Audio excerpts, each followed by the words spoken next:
الطبيب المنتخب يزف خبرا سارا للمدرب وهبي والمغاربة قبل النهائي ضد الأرجنتين.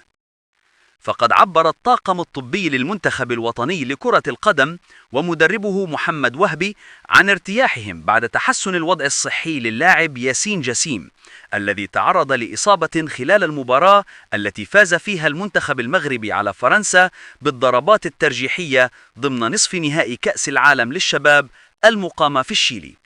وأكد طبيب المنتخب أن جسيم سيكون جاهزا لخوض المباراة النهائية ضد الأرجنتين المقررة في الساعات الأولى من صباح الاثنين، كما سيكون إلى جانبه اللاعب محمد طه مجني الذي تعافى بدوره من الإرهاق الذي أحس به خلال نصف النهائي أمام فرنسا.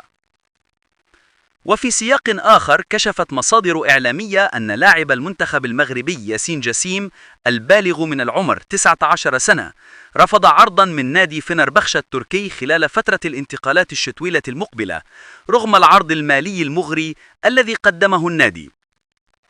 جسيم متوسط ميدان نادي دنكر الفرنسي تألق هذا الموسم بشكل لافت مع المنتخب الوطني لأقل من 20 سنة وساهم بشكل حاسم في بلوغ أشبال الأطلس للنهائي. وتفيد المصادر أن جسيم يفضل الانتقال إلى أحد الأندية الأوروبية الكبرى، معتبرا أن أسلوب لعبه وقدراته التقنية تؤهله لخوض تجربة في أحد الدوريات الكبرى.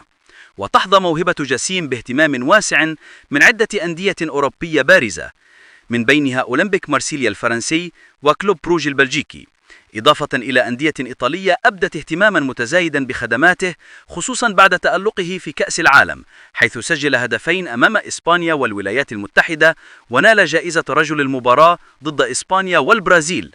كما ارتفعت قيمته السوقية وفق موقع ترانسفير ماركت من 1,000,000 يورو إلى 4 ملايين خلال أسابيع قليلة فقط، ليؤكد مكانته كأحد أبرز المواهب المغربية الصاعدة في أوروبا.